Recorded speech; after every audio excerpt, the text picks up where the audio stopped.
webinar will be recorded and will be available on the website following the webinar. So if you know of anyone who wasn't able to make it today, they will have access to that and will be able to listen to it following the webinar.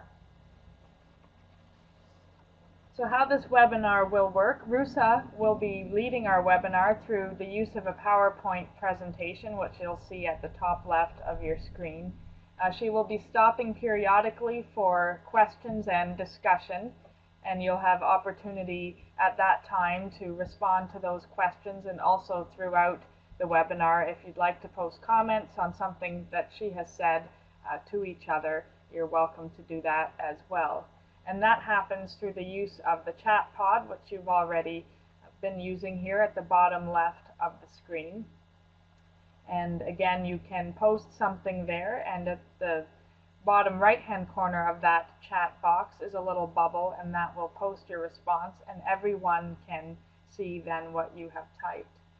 If you would wish to send something directly to myself or Rusa or to one of the other participants, you'll see at the top of this chat box a small drop-down menu, and if you click on that, a little drop-down box should come up, and one of the options says Start Chat With, and you can select whichever of the other participants, Rusa or myself, that you would like to send a message to. In a moment, I'm going to disappear from the screen, but you will still be able to connect with me through the chat function. There's also an evaluation form on our website, and the link to that is in this discussion box to the right of the chat box, and we invite you to fill that out at the conclusion of this webinar.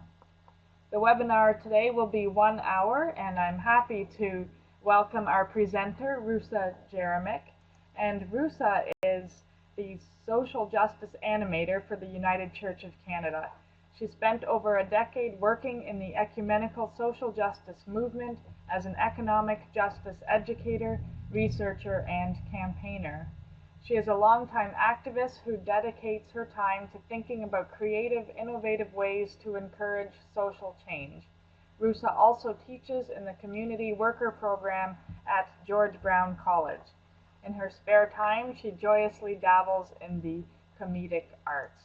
So we welcome Rusa today and invite you to begin your presentation. Thank you so much. It's a great honor to be here. I'm really excited about doing this webinar. It's the first time I've ever participated in one, so I'm looking forward to seeing how we go along with the presentation on Covenanting for Life. And now the Covenanting for Life program, I just wanted to touch base with you to hear maybe from you a little bit around what you might know about the Covenanting for Life program, or if you're new to it.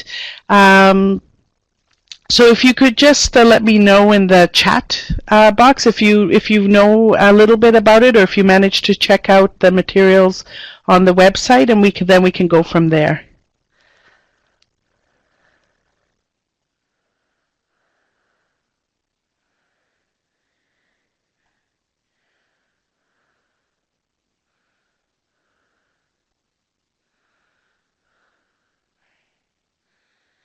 Great. So Linda hasn't heard about it, but David has heard about it through the presbytery, which is really one of the target sort of areas that Covenanting for Life is focusing on.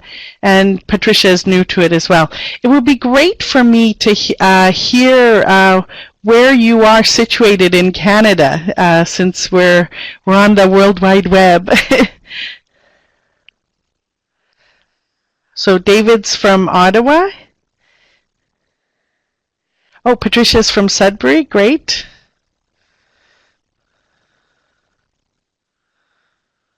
And Lynn is from Thetford-Bynes, Quebec. Great.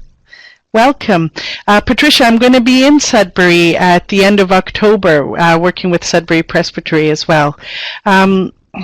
As Josephine mentioned, I am the animator, Education for Justice animator. So my work really focuses on going out and being with communities and looking at justice issues, trying to animate them and make them fairly relevant as possible to folks in the congregations.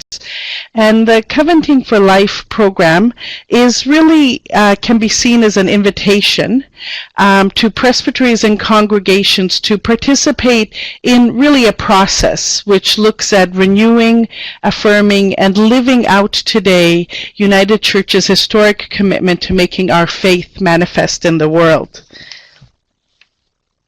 Now, for us, engagement with the world is an essential element of faith. From its inception, the United Church has believed that God cares about the world around us and calls us to live out God's call for justice in it. And I have an example here on the slide from Christianizing the Social Order in 1934.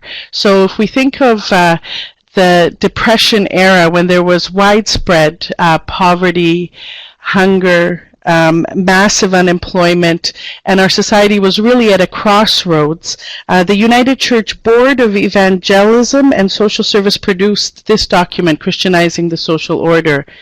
And a couple of quotes from that, to put every effort to study and understand existing social order, to arouse the Christian conscience when injustice and intolerable conditions are discovered, and to seek through study and conference measures which appear most likely to alleviate the evils and prevent their reoccurrence.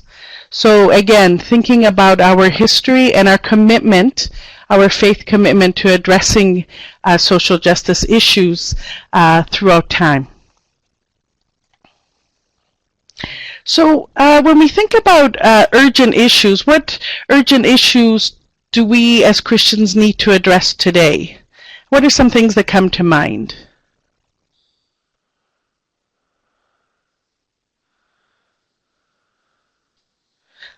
Poverty, yeah.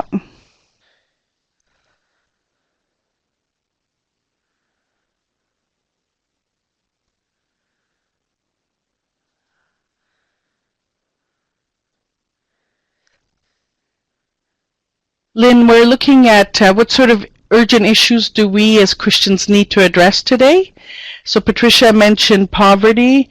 David's mentioning climate change, environmental degradation, very pressing issues for us, homelessness. This is a picture of the tar sand, so we're looking at some widespread ecological destruction there. Poverty, as we mentioned. Militarization, an issue that's increasingly coming back to the forefront these days. Lynn has mentioned the environment and poverty as well. The effects of religious colonialism. Racism.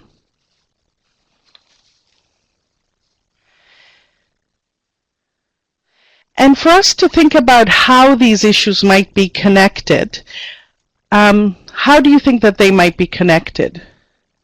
In what ways?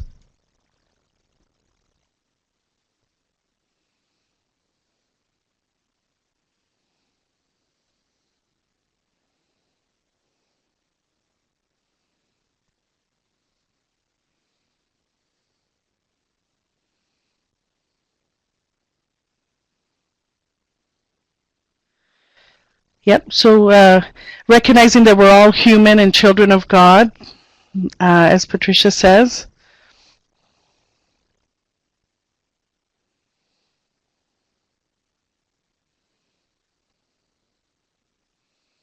The dominant political and cultural norms that are brought to the forefront by these issues, what interests are being served.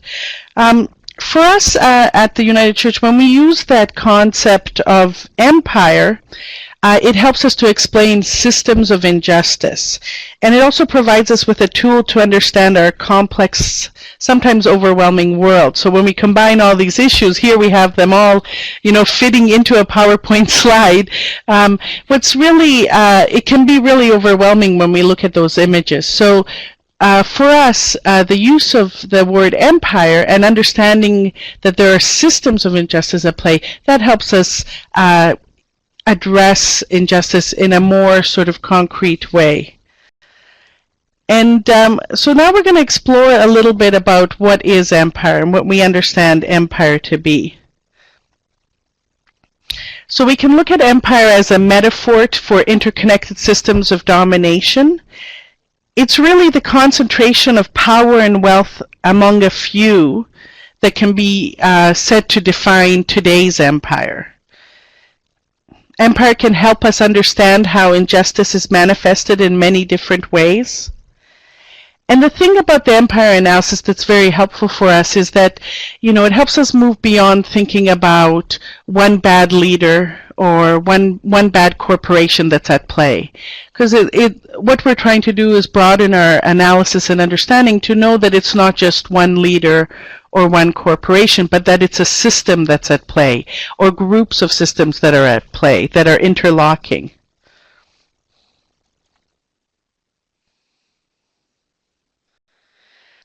Power is at the center of our empire analysis, and empire is a lens that helps us understand how power is being used, abused, and concentrated in these interlocking systems. Really, it's the unjust use of power by some, resulting in the disempowerment, abuse, or destruction of others. The empire lens also helps our analysis, which then helps us build action strategies and transformation. And so this is taken from a Covenant for Life in Creation, which is the document that was approved at the 40th General Council in 2009. It was approved as a document for congressional engagement, and we'll get to that in a moment. So it was really approved as a very active, action-oriented document and not just a statement. So in the Covenanting for Life document, we name this complex human-made web of domination empire. The many forms of empire, the primary obstacles to God's purpose of justice, equality, and reconciliation between peoples and nations and within creation. Does that resonate with people?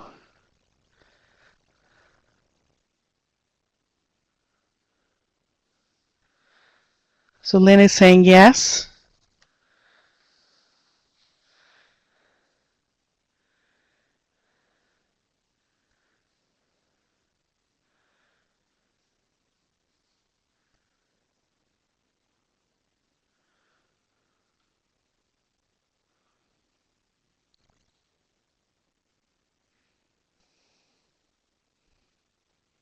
Yes, so David is saying that yes, at the political and international level, it makes sense to talk of empire. Exactly.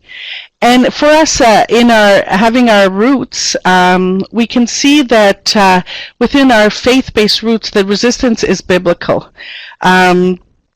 There's recent biblical scholarly work that I'm sure that you're familiar with, from John Dominic Crossan, Marcus Borg, and Richard Horsley, that have explored Jesus' ministry in the context of the Roman Empire. And what we see in some of these studies and reflections is that there are many parallels to Jesus' experience under empire to the empire that we live in today. So in many ways, Jesus' experience is beckoning us forward.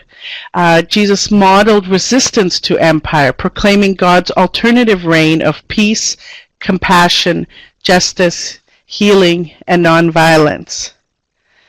And so for us, it's really a question to reflect on are we modeling our resistance in similar ways?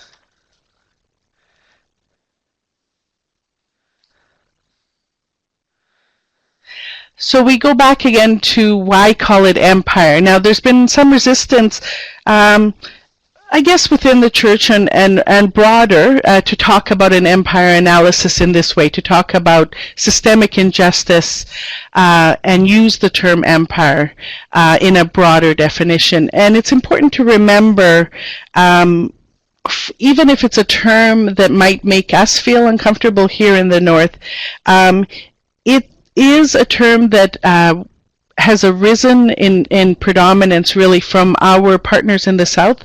The United Church works with over 130 partners all across the globe, and really when the church first began to adopt the empire analysis, it was from a call from partners across the globe and in Canada to name their reality as what it is. This is their lived reality, it's empire, and they challenged us in a way to understand the context of these systems that are at play, the context of injustice that is going on as living in the context of empire.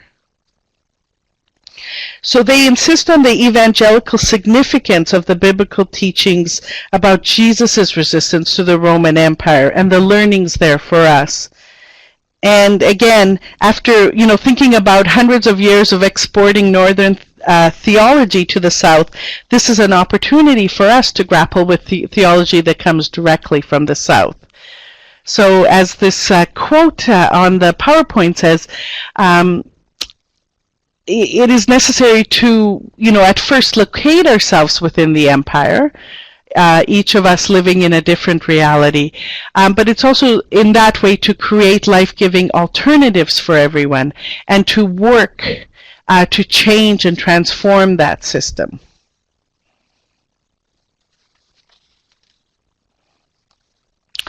So while it may not seem on the surface this way, empire is also a call to hope.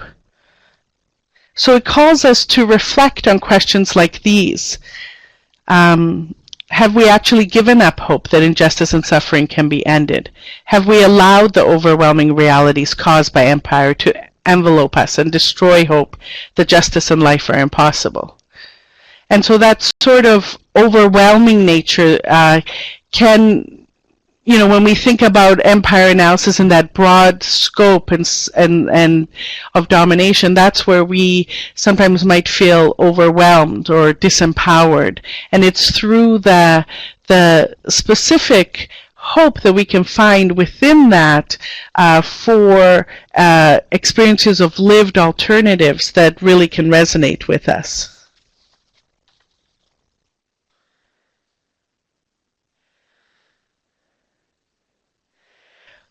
And in many ways, we're called to embrace the heart of the gospel, that love and justice combined can release the power capable of transforming the suffering and oppression of our modern day world.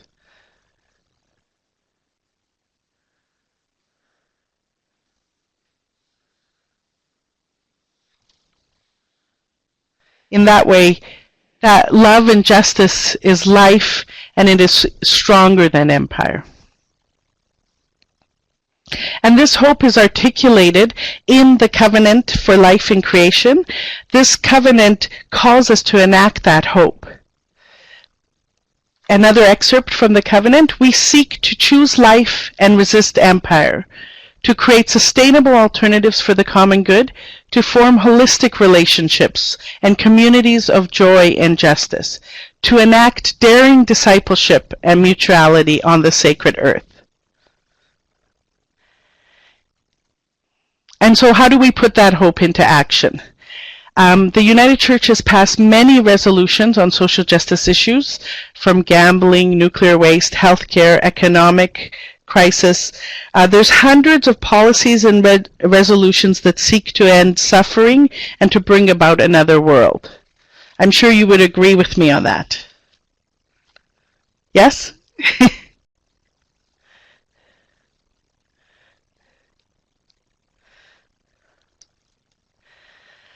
So again, resolutions on justice, peace, restorative justice, poverty, human rights, disarmament, creation.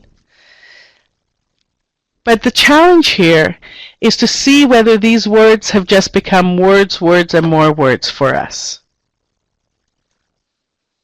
So I was introduced to this term of resolutionary theology, and I really like it. The idea of resolutionary theology is that we're really great at passing all of these resolutions and statements, and we have stacks and stacks of these wonderful resolutions on poignant social justice issues.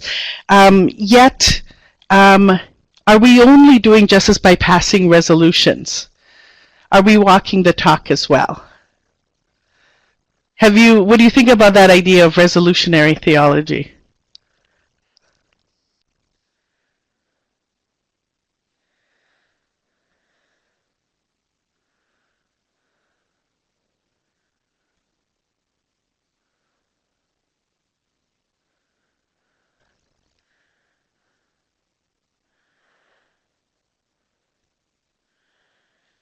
You're noodling the term.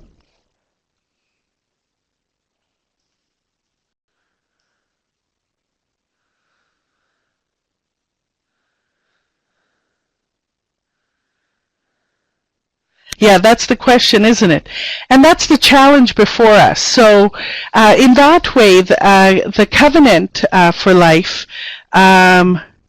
yeah, David's mentioning that resolutions and policies don't actually change anything. That's right. In and of themselves, they're pieces of paper. So the challenge is to as I said, walk the talk, right? And to take action based on those wonderful, wonderful resolutions.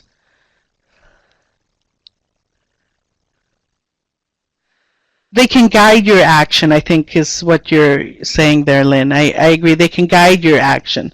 So keeping this in mind, the Covenanting for Life in Creation is an initiative that is a way to put into action the justice resolutions of the United Church and to seek to live faithfully in the midst of empire. So the challenge with the covenant is to actually engage in congressional action and engagement. The Covenant for Life in Creation was approved for engagement by congregations at the 40th General Council in 2009, and the idea is that there would be congregational, I always say that, congregational feedback to be compiled and reported on at the next General Council, the 41st General Council, in 2012, which will consider the entire Covenant for Life statement for adoption. So really, we know that to covenant is all about relationship and action. So this statement, the Covenanting for Life statement, is not meant to be another statement on which we simply reflect and give feedback. Though this is, those things are really important, what we're really trying to do is encourage people to engage, take action, build relationships, and then reflect on the document. It's an opportunity to practice more than our resolutionary theology that we were talking about. So covenants by their nature are about relationship, commitment, and action. And they're not just a statement of belief. We covenant to listen to, learn from, and act with those who suffer, who hunger for bread, justice, and compassion, and all of creation. We respond to God's covenant with us by covenanting to engage the world, to listen to it and learn from it and act. So in that way, the Covenanting for Life initiative is an invitation to covenant. You are invited to covenant for life by beginning a process of active covenanting to form a just relationship with a marginalized group from your community across the globe or with the earth. With this experience, then, you're invited to reflect on the written aspect of the covenant for creation.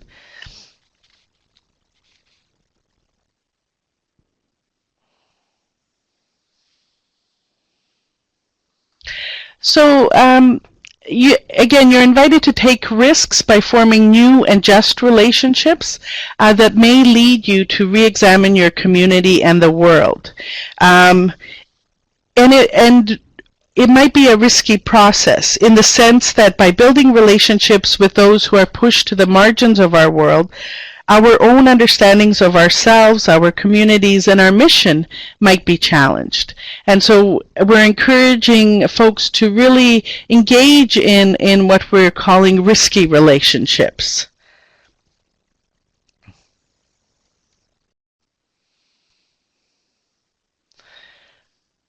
So here's some suggestions of whom you might covenant with.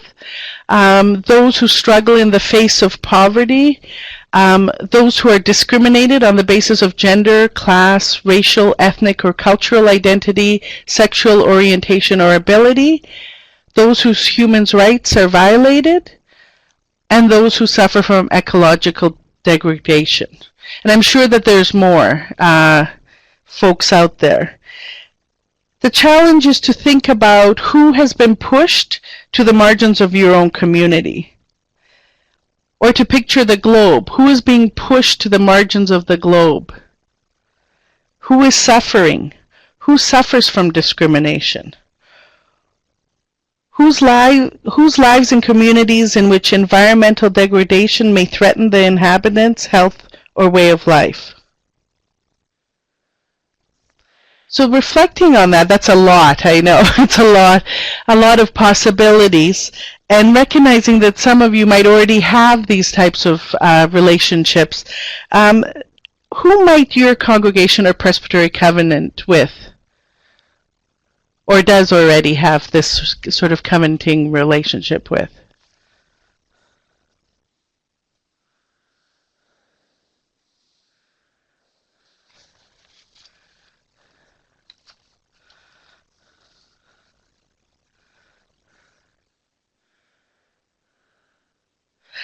So Lynn is mentioning marginalized youth.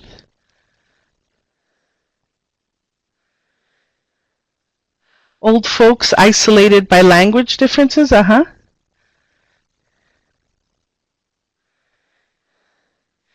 the English-French separation. Refugees, David is mentioning refugees. Patricia's mentioning First Nations people. Yeah, that's the first thing that sort of comes to mind.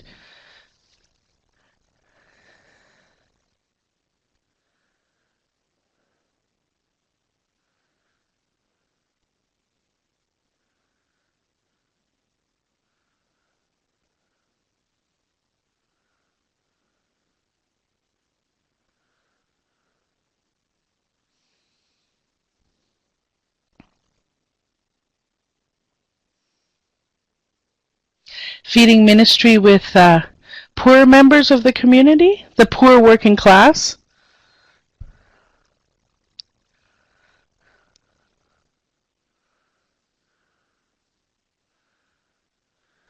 Yeah, I figured it out, poor. So there's many possibilities there, and as I mentioned, some of these relationships might already exist for your congregation or presbytery.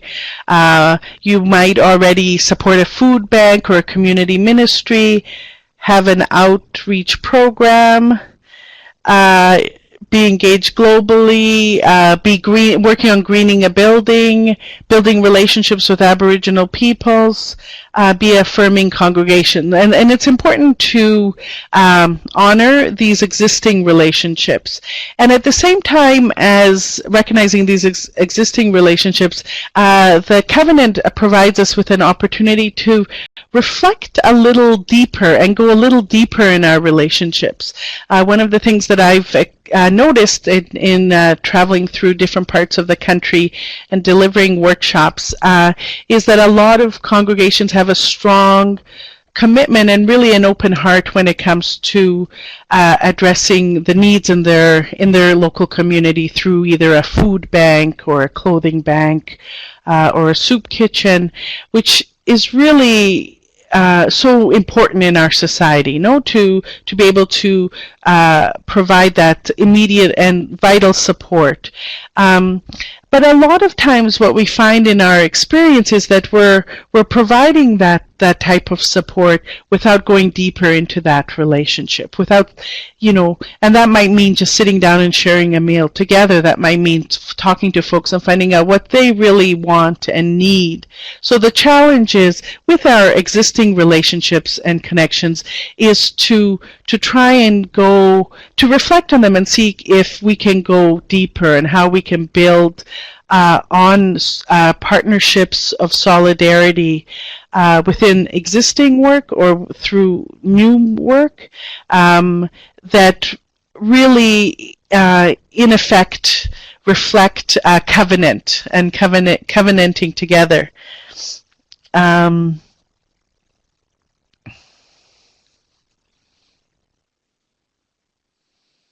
So yes, so if you already have these relationships, how many, Patricia is saying, but the question is how to get others involved within the congregation.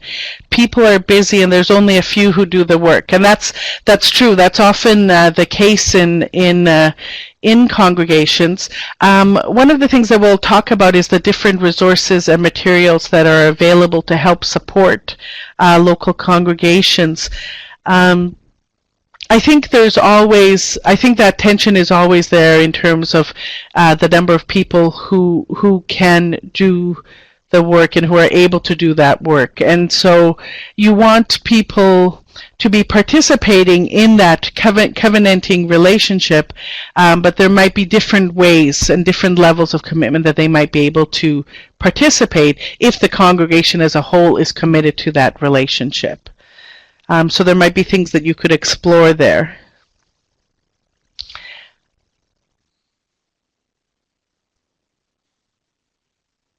So because this is part of a broader process within the church, the encouragement is there to look at the relationships that you're beginning or getting involved in or renewing, the new ones that you've decided to establish within this process, and look and reflect on them, and then reflect on them vis-a-vis the covenant for life and creation, whether it should be adopted or changed. Again, with that perspective of looking at it not from a wordsmithing perspective, right? Not from that perspective of our resolutionary theology, but more from that engagement perspective. And does it actually reflect that engagement and that spirit of engagement and action?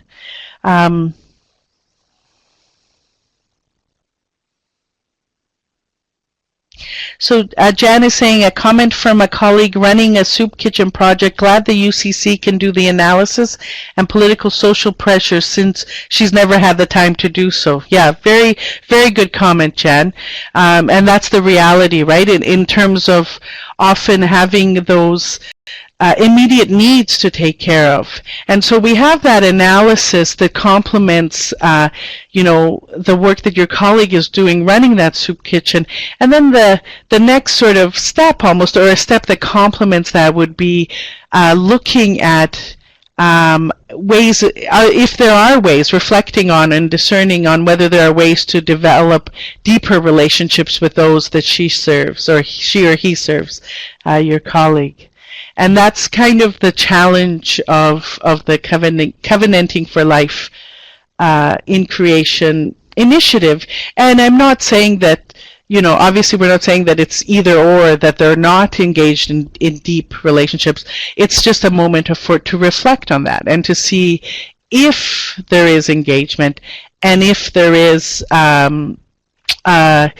more that could be done in a way, in terms of solidifying those relationships and then developing congregational action.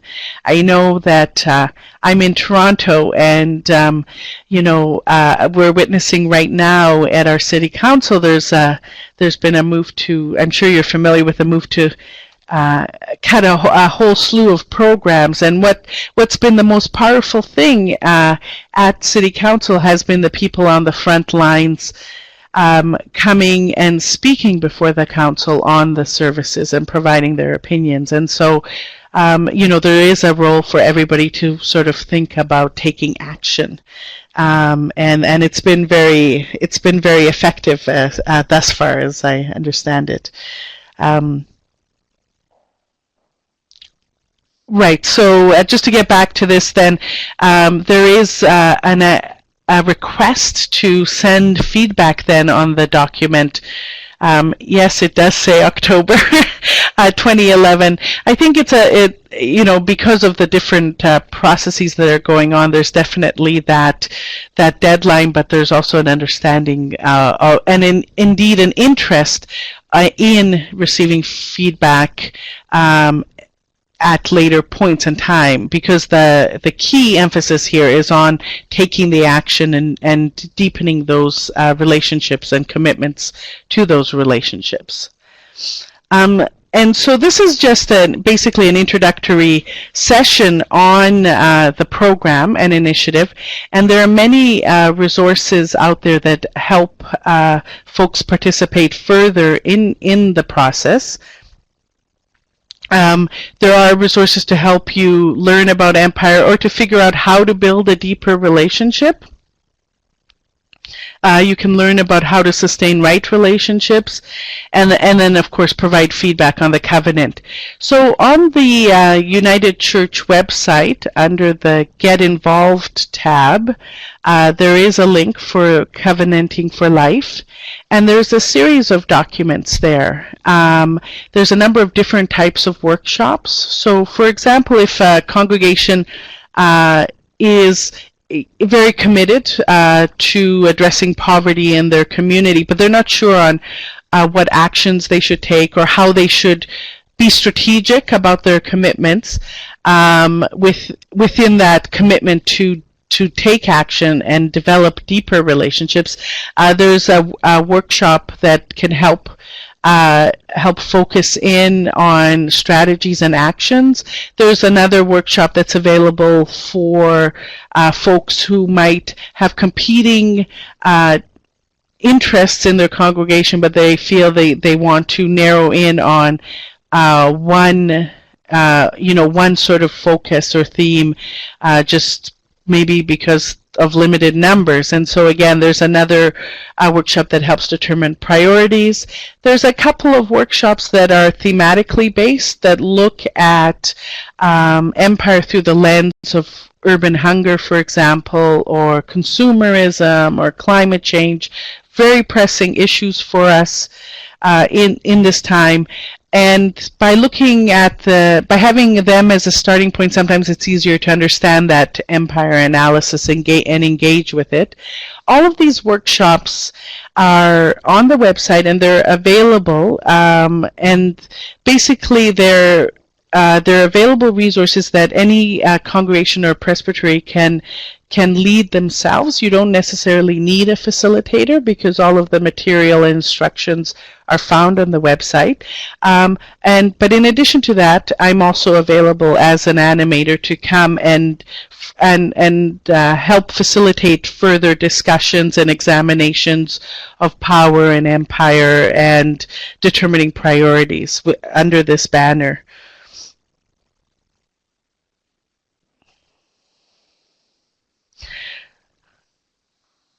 So just to close the presentation section here, I'll just close with, again, another excerpt from the Covenant for Life and Creation. We trust in God's grace and power to transform us. We hope in and act with the spirit of transformation. May the reign of God that Jesus proclaimed and lived, crossing barriers of race, class, and gender, and finally offered his life for, empower us to new life in love.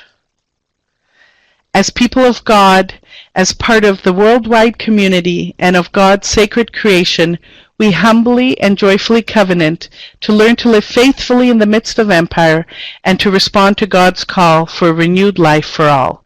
God be our guide and helper. And so with that, I'll conclude the presentation section, but we're here for any sort of questions and thoughts that you might have.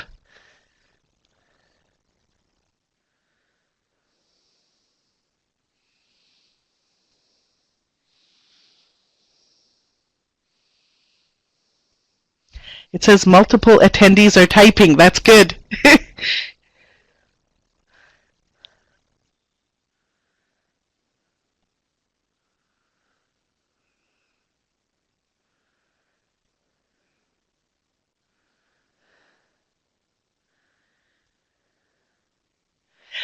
Patricia, yes, I'm doing a workshop with the Sudbury Presbytery at the end of October 22nd, and my contact is Kathy Taylor. I think the workshop is actually in Espanola, so if you would contact them, they can give you more information. It's a day-long workshop, and we've decided to focus on the theme of consumerism. I'm quite excited about that.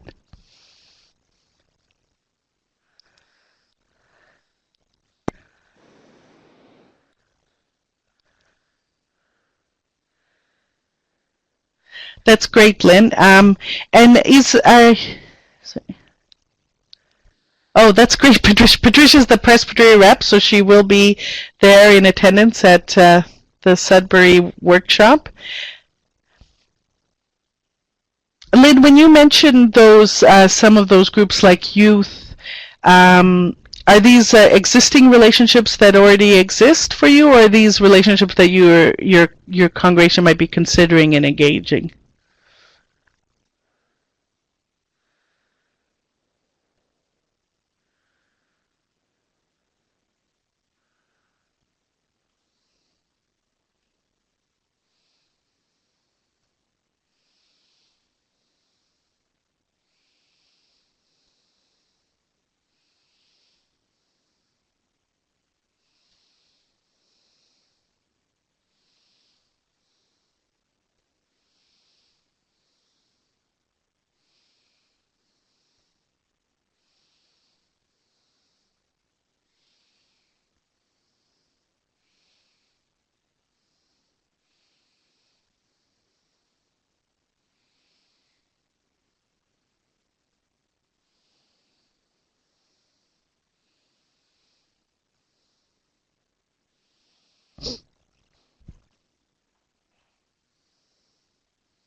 Great. So Jan is letting us know that Cambria Presbytery has a meeting on Friday where they'll be discussing covenanting.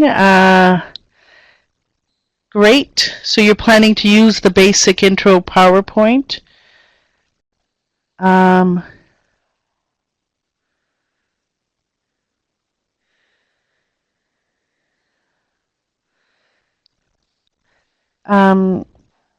So, okay. So the intro workshop, the intro PowerPoint is basically the one that we've been going through today. I've just finessed it a little bit for today. So I'm not sure about your question, Jan, around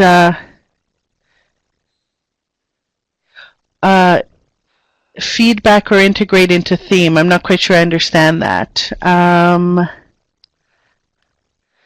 Lynn is sharing about a very broad community-based context, right, the two languages, so they serve together with Reformed and Catholic in community relationships. Wonderful.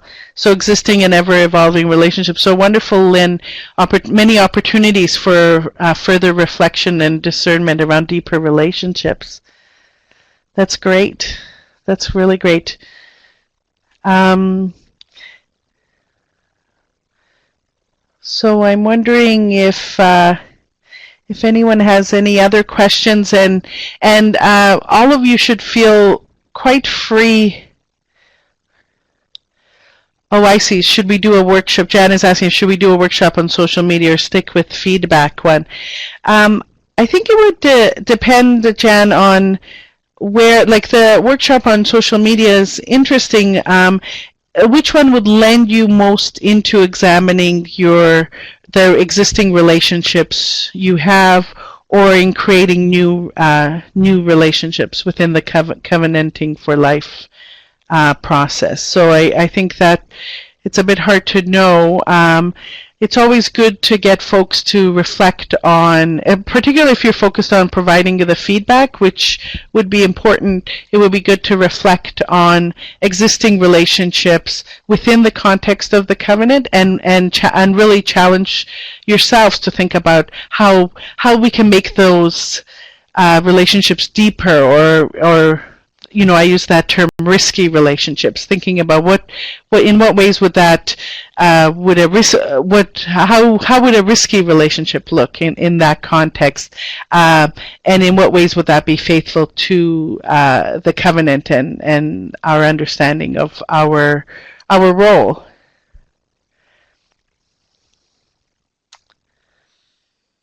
And I'm not sure, David, I saw that you were typing, but I'm not sure if you have another question or not, or if, oh, David's typing again. And if anybody, I was going to say, I am here at the United Church. If you want to do any more further follow-up, you can contact me. I should have my email up on the screen. I didn't think of that, but you can contact me at rjeremic, RJEREMIC, so I'll say that again, rjeremic, RJEREMIC at united-church.ca, and I'm available to help with any more follow-up questions. So, for example, Jan, if you have more questions, we can definitely chat over the email. And I see that David is typing a question, so we'll just wait for that. Maybe there should be elevator music or something.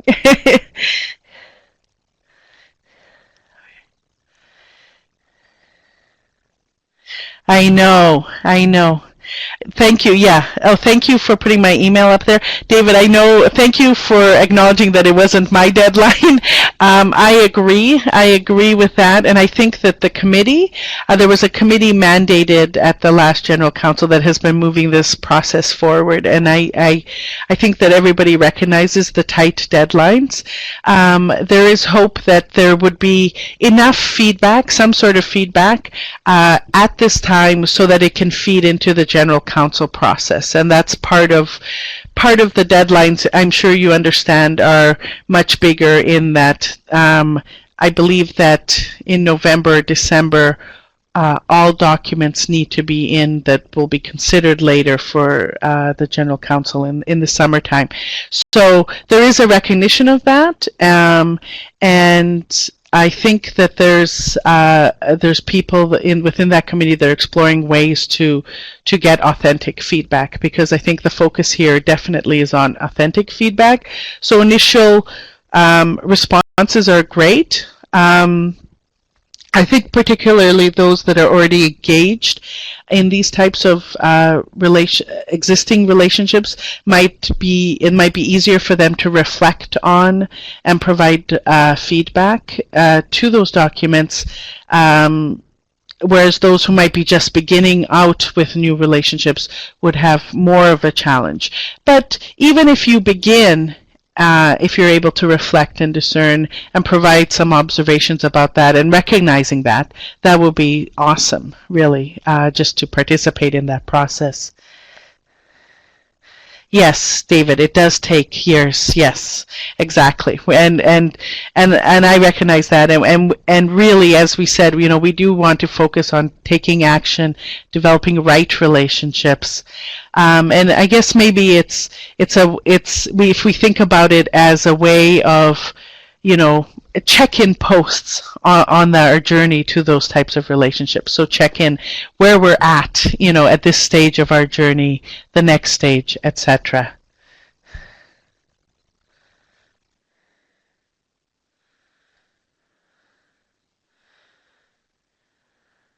Yes, ever evolving and deepening, correct.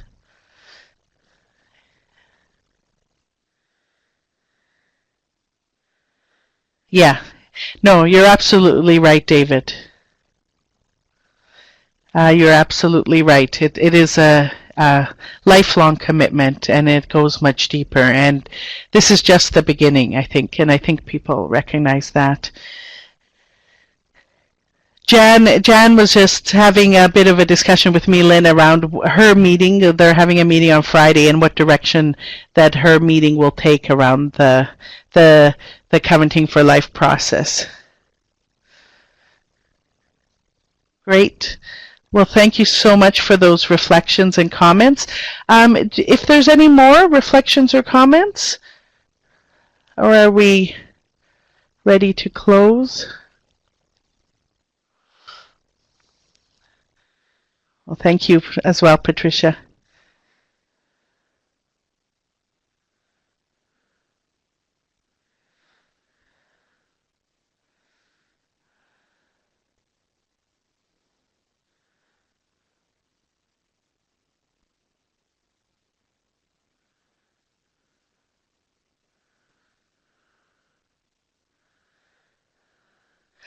Okay, so how do we develop new risky relationships when we are stretched to the limit, just keeping our act together? Yeah, and I think part of that, I don't know if you're talking about sort of an inward focus on the congregation and keeping a congregation alive, so there's some of those immediate needs that congregations are struggling with, or if you're talking about our existing, commitments and that there's many commitments. And part of and if it's the latter, I can say that part of the challenge is, yes, we'll keep on keeping on. That's correct. We certainly always do.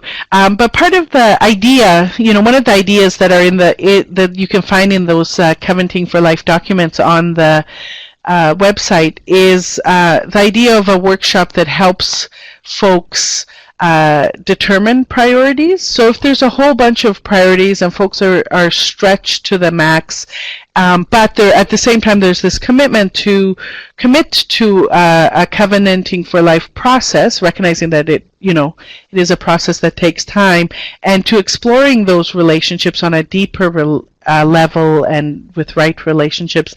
There is a workshop that can help a group, either a congregation or presbytery, come together and determine what that priority might be. So in a way, it is possible to say, okay, as a group, this is what we're going to focus on. This is how we're going to deepen our commitment. This is what we're going to focus on. And so it's a process.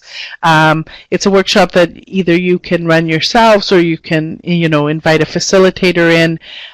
But exactly, the reality is that people are very overcommitted, and sometimes we do, and we forget the reflecting part. So it's always good to even if we're do to stop and reflect and see what we come up with. We might not come up with anything new. We might just reaffirm ourselves, and that's awesome. Or we might find new observations or reflections to think about. So with that, I'll close this session. This is the first time I've ever done a webinar. So thank you so much for participating. This engaging presentation on Covenanting for Life and for encouraging our congregations to take steps or any observations or any follow-up or any support that I can provide. I am here. I'm available. Shoot me an email and I will respond as soon as I get it. Almost. Okay. I'll respond as soon as I can. So thank you so much for your time. I really appreciate it. We are hoping to send those out to you in an email, but I'm not sure if that system is up and running yet. So the link is here in the meantime in our discussion notes box. Also, there is a recording of this webinar that will be available on the website for anyone who would like to hear a copy of this presentation. And finally, I just wanted to draw your attention to our upcoming webinars. I noted some discussion around social media. We do have an introduction to social media coming on Monday, October 17th at 2 p.m. Eastern Time, and the link to the registration is on our website as well. We also have our next webinar on October 3rd on the topic of making good videos. So if you know anyone that is interested in either of those topics, we welcome you to that. So once again, thank you for participating, and thank you to Rusa, and we wish you a wonderful rest of your day. Bye-bye.